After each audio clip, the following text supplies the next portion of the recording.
Hello. Happy full moon. We are on March 7th, 2023. This is the daily human design energy report. And so we'll talk a little bit about the sun briefly, but we're really going to focus on the moon's energy today. And so the sun is in the last day of gate 63, the gate of completion. And so that sixth line, that role model line, right? We really have sat with this energy for the past 5 days. We've gone through all of the different lines. We've gotten to experience it in different ways. And so this sixth line is really sharing our knowledge, sharing our wisdom. And the key word here is nostalgia. And so the logic of leaving old doubts behind. But then on the other hand is illogic and potential obsession with old suspicions and doubt. And so really learning how to truly sit in the area of completion, right? That kind of unknown area when you've just completed something, you're in the beginner stage, you're about to start something new.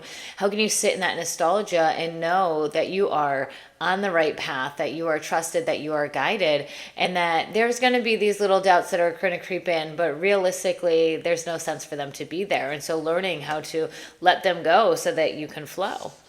And so we're going to have that energy intermingled in with the moon energy. And so the moon is also going to be coming from our head center. And so this energy is coming from gate 64, the gate of divine transference. And so we still have a lot of energy in that head center. And so if you have an open head center, there's going to be a lot of time where you need to check in, where you need to ground in. And this was like a huge aha because this is me. And so I've been seeing a lot of the shadow side because it really is asking me to really look at a lot of this and what feels good for me as being an open head. And so if you have that open head, you have that room, right, for that play, that flexibility.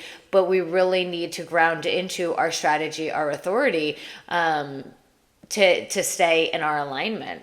And so this full moon, the full moon always invites us to explore what we want to release, right? And let go of. This one is asking us to explore our inner and our outer environment and to gauge whether our environment is supporting our creativity, our imagination, and our connection to source.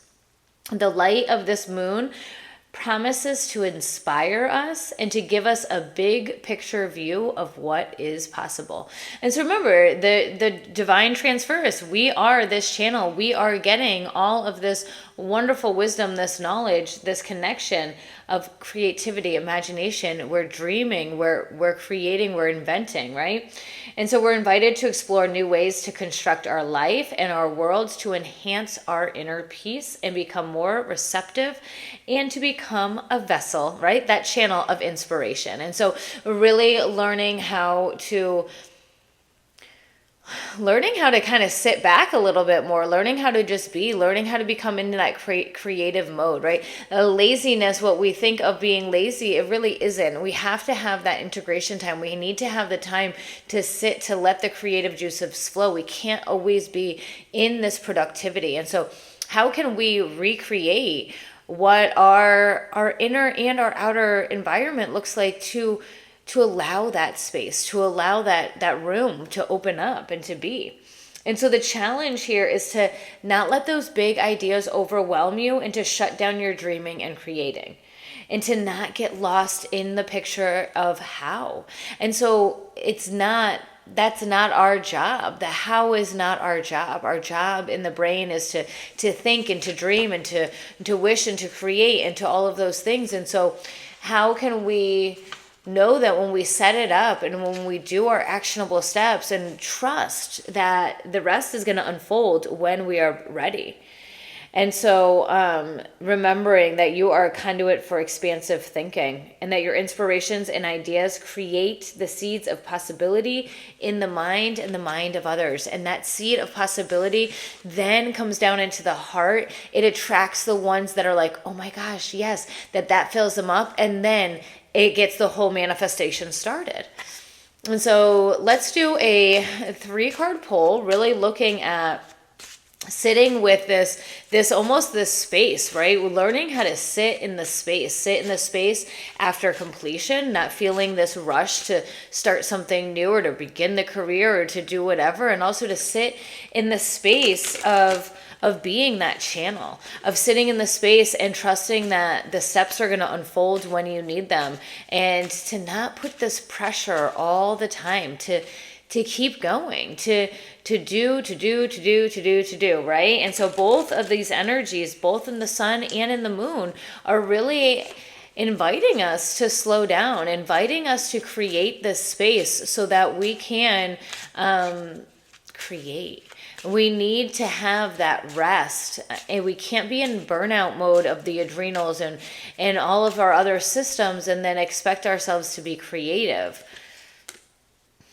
And so we need to sit in this space for expansion, right? Why are we sitting in this space? What does this space bring? This space brings opportunity for expansion. This space brings different things to come our way so that we can expand. And so sitting in this space, leaning into this space, sitting with the expansion, and also with that expansion, realizing that we are the channel, that we are the conduit, that we don't need to really have all of the answers all figured out, that we're here to plant those seeds. So we're here to talk, to dream, to inspire, to spark the seeds in other people, that we don't need to feel like we need to have everything all figured out or the final result, because maybe we're trying to attract the person who can come into that with us. And so we get our prana in reverse, a beautiful card, prana, that life force energy, right? And so reminding us to slow down. If you are somebody who is in that going state, or this is that kind of showing that most of our are in this going state, this doing state that we need to be doing, that we need to make it happen. We need to do those actionable steps, but there is a piece of flowing and setting everything up and passionately doing, and there is a piece of forcing and of forcing, and it really goes against the divine timing. And honestly, when we get into that forcing and we're trying to do it, there's still a lesson, there's still something that we haven't learned yet, or person we haven't learned yet, something that we really haven't, we're not ready yet. And so when you're feeling that pressure, when you're feeling that, what can you lean into? Where can you lean into some expansiveness? Where can you lean into some ease where you don't have to force? And maybe that's asking for help. Maybe that is leaning back into another secondhand job just so that you don't have to feel the pressure in your business. Whatever it is to help you expand, where can you find that support so that you can expand, so that you can have this creative flow, right? We're asked again with this reverse prana, saying that we need yet again to sit and to open up. And so let's see what we get from Mama Gaia as a little bit of nourishment as well in this energy, our positivity. And so peaches, and so really knowing that this is the ebb and the flow, that this is what comes and goes with life, right? And so peaches, there's always that sweetness, there's always that goodness. And so when you're feeling like you're stuck or you're not in the spot that you want to be in, how can you be grateful for where you're at and look around and realize, okay, what is the nugget that I'm missing? What am I here to strengthen, right? It's not ever like this punishment, these challenges, these things, but it's an opportunity to expand. It's an opportunity to really grow and to strengthen those muscles, to practice, right? I tell my students all the time, this is a practice. We come to yoga, we come to our mat to practice, to get a little bit better, but it's not for that perfect, because every day something else is going to be different. And how can we find the positivity? How can we learn to love this journey of the life that we're on, and learn that even in the muck, even when we're in these challenges, that the challenges is where the growth is at. And that's what we're here for. Most of us are here in human design watching these messages right now because we want to find that alignment. We're here to do the work. We want to find the light and we want to shine brighter, right? And so remember to hold on to those peaches and go grab yourself some peaches and eat into that delicious, that juicy nectar. And as a reminder from time to time, right? We can lean into the goodness that Mama Gaia gives us all the time. Be grateful and gracious, I should say, with yourself during the full moon, during these energies. But also, this is an opportunity to feel into them, to see how they affect you inside, and also realizing that we are still in control. This isn't an excuse to lean into any certain way, but also for a knowing on why maybe you might feel a certain way may make it easier to detach from that. Sending you all so much love. You know the spiel. Like the video and send me an email if you want to reach out. Happy full moon.